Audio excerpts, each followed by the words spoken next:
Assalamualaikum teman-teman, seperti biasa sebelum mulai Mimin mendoakan semoga teman-teman semua selalu dalam keadaan sehat walafiat. Oke, kali ini kita akan melanjutkan Martial Master versi novel bagian 321.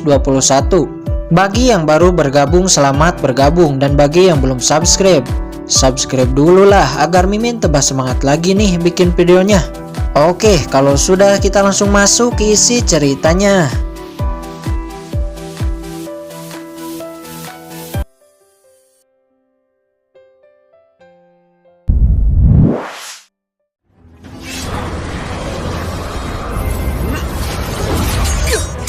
Pada akhirnya pendekar pedang berjubah perak dikalahkan, hancur mengembun menjadi niat pedang dan masuk ke dalam tubuh Qinchen. Namun sayangnya Qinchen masih belum mendapat terobosan.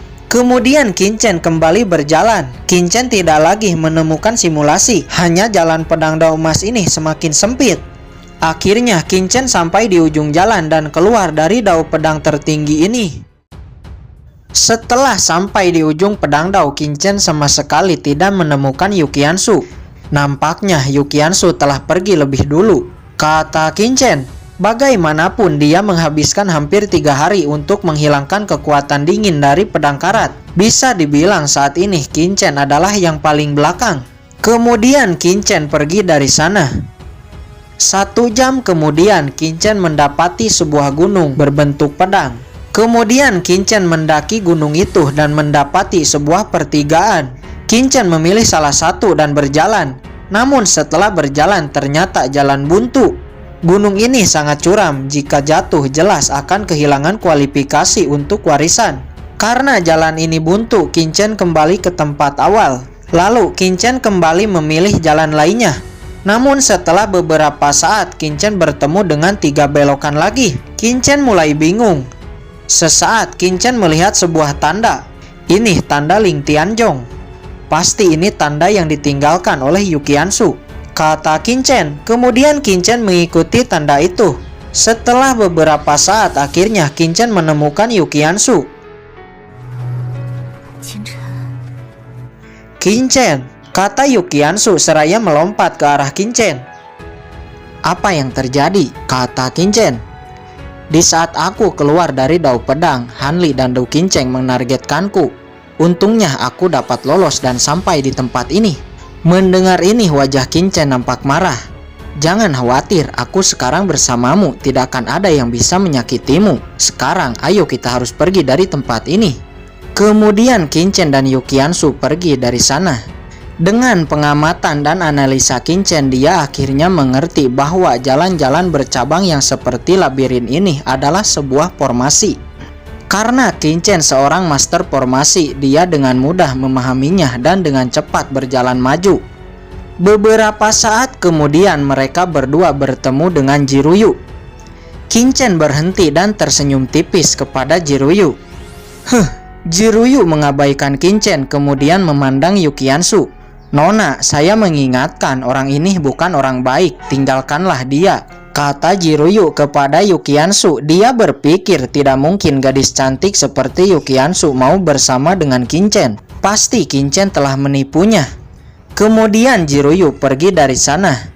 Yuqianshu tertegun sejenak, pasti sesuatu telah terjadi antara gadis itu dan Qinchen. Jika tidak, bagaimana bisa gadis barusan menatap Qinchen dengan niat membunuh? Qinchen, apa yang terjadi? Kata Yuqianshu. Qinchen kemudian menjelaskan semua yang telah terjadi antara dirinya dan Jiruyu. Oh, jadi begitu, kata Yuqianshu, dan mereka pun melanjutkan perjalanan. Di ujung jalan nampak Jiruyu berpikir dan sedang menghitung. Qinchen berjalan memasuki salah satu jalan dan melewati Jiruyu. Gadis, ikutlah denganku, ini jalan yang benar, kata Yuqianshu. Dia mengikuti Qinchen dari belakang. Nona, bagaimana kamu tahu bahwa jalan ini adalah jalan yang benar? Kata Jiruyu. Dia terus menghitung dan dia cukup terkejut di saat mendapati bahwa jalan yang diambil Qinchen adalah jalan yang benar. Gadis, jalan-jalan ini adalah sebuah formasi. Qinchen adalah seorang master formasi, dia tahu jalan yang benar, kata Yuqianshu. Apa, anak ini juga seorang master formasi? Gumam Jiruyu. Akhirnya dia berjalan bersama dengan Yuqianshu. Setelah masuk, nampak Sui Yueqing, Yang Ling, dan banyak murid dari Sekte Pedang Iblis berkumpul di sana. Apa anak ini benar-benar mampu sampai di sini? Bahkan ada 2 bidadari di sisi anak ini, kata Sui Yueqing dan Yang Ling. Nampak mereka memandang Qin Chen dengan tidak puas. Salah satu murid yang bernama Wan Xinglian menghadang Qin Chen. Dia mengabaikan Qin Chen memberi hormat kepada Yu Qiansu dan Jiruyu. Hormat kepada 2 gadis cantik, kata Wan Xinglian. Menyingkirlah dari hadapanku, kata Qin Chen. Bocah, kamulah yang menyingkir, kata Wan Xinglian. Qin Chen, biarkan aku yang memberi pelajaran orang sombong ini, kata Yu Qiansu. Tidak perlu, biar aku saja, kata Qin Chen. Bagaimanapun ini urusan laki-laki dan laki-laki, Qin Chen tidak mungkin membiarkan wanita turun tangan. Hahaha, bocah, kamu bukan lawan dari 3 gerakanku, kata Wan Xinglian. Benarkah? Kalau begitu seranglah, aku akan memberimu 3 gerakan. Bocah sialan. Segera Wan Xinglian melesat dengan sebuah tinju. Dia menerjang ke arah Qin Chen. Apakah hanya ini modal kesombonganmu? Kata Qin Chen mencibir seraya menahan tinju Wan Xinglian dengan sangat mudah. Wah, anak ini cukup kuat. Pantas dia berani menantang Han Li di lapangan waktu itu. Ternyata dia memiliki beberapa kekuatan, kata Sui Yueqing dan Yang Ling yang melihat dari jauh pertarungan Qin Chen. Melihat tinjunya dengan mudah ditahan, Wan Xinglian meraung, esensi sejatinya didesak. Tinju tangannya kembali ditampilkan, namun dengan kekuatan yang lebih ganas, dan melesat ke arah Qin Chen. Kali ini Qin Chen bahkan membiarkan tinju Wan Xinglian menghantam tubuhnya. Apakah kamu sedang menggelitiku? Kata Qin Chen.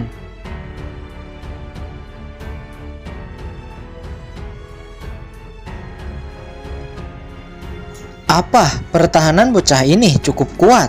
Sui Yueqing terkejut. Wan Xinglian semakin marah. 2 serangannya dengan sangat-sangat mudah ditahan Qin Chen. Sebuah pedang muncul di tangannya. Dia memfokuskan semua niat pedangnya, melesat dan menebas ke arah Qin Chen. Namun jelas Qin Chen dapat dengan mudah memblokirnya. 3 seranganmu telah berlalu, sekarang giliranku, kata Qin Chen. Segera Qin Chen melesat, pedang karat di tangannya menyapu. Wan Xinglian, mundur, teriak Sui Yueqing. Namun bagaimana bisa dia lari dari tebasan Qin Chen? Dan serset, pedang karat menebas Wan Xinglian. Kulit dan dagingnya terbelah, darah menyembur, dan akhirnya Wan Xinglian mati.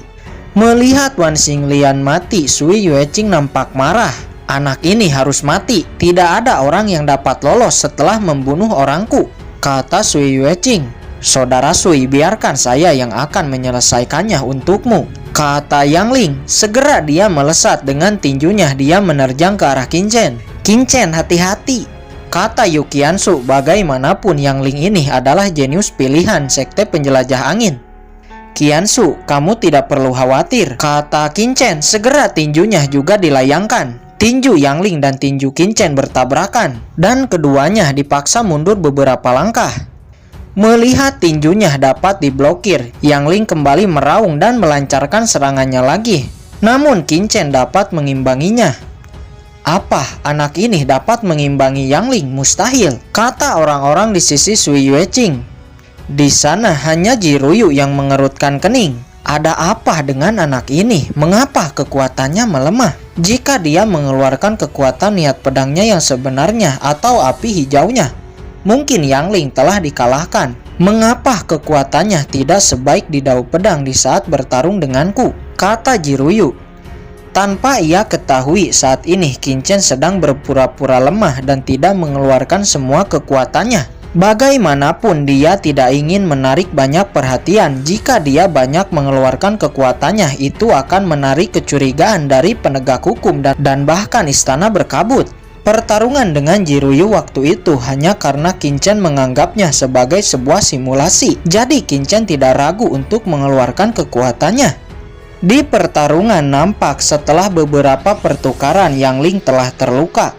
Biarkan aku yang maju, kata Sui Yueqing. Sebuah pedang muncul di tangannya dan menebas ke arah Qin Chen. Melihat itu, Yu Qiansu langsung melesat dan memblokir tebasan Sui Yueqing. Apa wanita ini memblokir seranganku?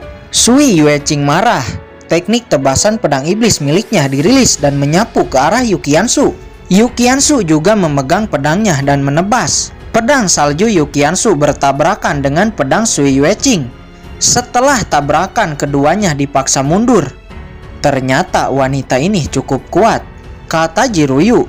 Orang-orang di sana juga terkejut melihat Yuqiansu yang mampu memblokir dua serangan Sui Yueqing.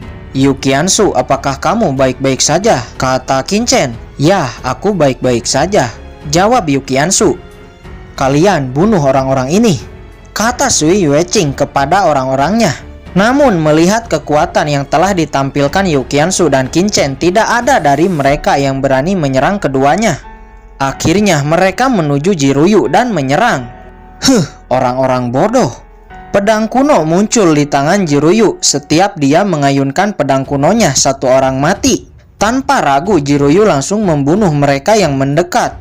Apa, wanita ini ternyata sangat kuat. Mereka terkejut. Pada awalnya mereka berpikir bahwa wanita berpakaian putih ini adalah yang paling lemah. Saudara Sui, nampaknya kekuatan ketiga orang ini jauh dari yang kita pikirkan. Kita harus bergandengan tangan dengan Hanli untuk membunuh mereka. Sekarang ayo kita pergi lebih dulu, kata Yang Ling. Sui Yueqing mengangguk dan keduanya melesat pergi melanjutkan perjalanan. Secara alami, Qinchen juga tidak ingin memprovokasi lebih banyak. Akhirnya dia, Yuqiansu dan Jiruyu juga melanjutkan perjalanan. Beberapa saat kemudian di persimpangan jalan nampak Sui Yueqing dan Yang Ling sedang menghitung untuk memecahkan jalan yang benar. Di saat itu Qinchen, Yuqiansu dan Jiruyu juga sampai di sana. Apa, anak ini mampu mengejar? Bagaimana bisa dia dengan cepat menemukan jalan yang benar? Kata Sui Yueqing. Bagaimanapun dia adalah tuan rumah dari sekte pedang iblis. Dia memiliki banyak pemahaman untuk bisa memecahkannya. Tapi dia tidak tahu bagaimana Qinchen melakukannya. Sesaat kemudian satu murid unggulan sekte pedang iblis juga muncul di sana. Itu adalah Suyan. Di sisinya nampak ada Chen Sisi dan beberapa murid lainnya. Senior Su, itu orangnya, kata salah satu murid bawahan Suyan. Oh, jadi dia orangnya. Suyan memandang Qinchen. Apakah kamu orang yang telah mengaktifkan dao pedang emas? Kata Suyan bertanya. Apa? Mungkinkah anak ini telah mengaktifkan dao pedang emas? Gumam Sui Yueqing, dia terkejut. Qinchen memandang Suyan dan mengangguk. Wanita ini juga telah memasuki dao pedang tingkat 100 dan wanita yang memakai topeng itu juga telah memasuki dao pedang emas, kata seorang murid di sisi Suyan. Tuanku mengatakan di jalan dao pedang emas akan ada sebuah harta langka. Nah, serahkan harta itu kepadaku, maka aku akan memberikan kompensasi untukmu, bahkan melindungimu, kata Suyan kepada Qinchen. Qinchen tertegun sejenak. Harta apa yang ia maksud? Mungkinkah rumput pedang misterius itu? Namun Qinchen sama sekali tidak memilikinya. Saya tidak mengerti apa yang Nona maksud. Saya akan pergi lebih dulu, kata Qinchen seraya akan pergi dari sana. Hei, berhenti. Kamu tidak akan bisa pergi dari sini. Serahkan harta itu dulu, baru kalian boleh pergi, kata Suyan. Nampak dia bersiap akan menyerang. Chen Sisi juga bersiap untuk membantu Suyan.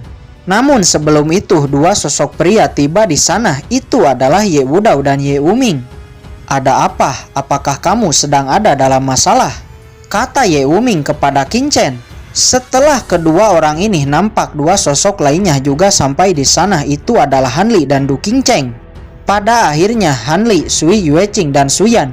Walaupun hubungan ketiga jenius unggulan sekte pedang iblis ini tidak baik, pada saat ini mereka memutuskan bergandengan tangan untuk melawan Qinchen. Jiruyu yang melihat situasi semakin memanas, dia tidak ingin terlibat di dalamnya dan berkata, semuanya saya tidak ada hubungannya dengan masalah kalian, maka saya akan pergi lebih dulu. Hei, kamu boleh pergi, tapi serahkan lebih dulu harta yang kamu dapat di pedang dao emas, kata Suyan seraya menunjuk Jiruyu dengan pedangnya. Omong kosong apa yang kalian katakan? Ayo bunuh saja. Sui Yueqing meraung. Dia dan Yang Ling langsung menyerang bersama ke arah Ye Wuming. Hanli melawan Yuqiansu, Du Qingcheng melawan Qinchen. Sedangkan Suyan dan Chen Sisi melesat dan menyerang Jiruyu. Pedang kuno muncul di tangan Jiruyu dan menebas. Suyan hampir saja mati di bawah tebasan pedang Jiruyu. Untungnya ada Chen Sisi yang menolongnya. Apa, dari mana asal wanita bertopeng ini? Dia sangatlah kuat. Apalagi pedang yang dia gunakan sepertinya harta tingkat tinggi. Mereka terkejut. Di sisi lain, Qin Chen dia masih bertarung santai dengan Du Qingchen dan Han Li. Bagaimanapun, Qin Chen sedang berusaha menyembunyikan kekuatannya. Jika tidak, Han Li dan Du Qingchen mungkin telah lama dikalahkan. Sedangkan Ye Wuming dia juga sangat kuat. Dia dengan mudah menandingi Sui Yueqing dan Yang Ling. Di saat mereka sedang bertarung, tiba-tiba sebuah energi pedang bersinar di puncak gunung. Puncak bintang dingin. Siapa orang yang telah sampai di sana? Tidak baik, Leng Starpig. Jika dibiarkan, warisan akan jatuh ke tangannya.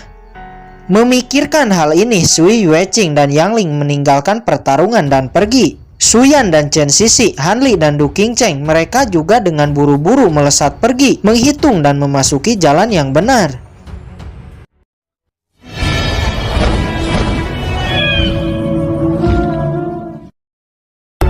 Oke guys, sudah dulu ya. Jangan lupa subrek biar lanjut terus ceritanya. Bagi yang sudah subrek, mudah-mudahan dimudahkan rezekinya. Mimin undur diri. See you next and goodbye.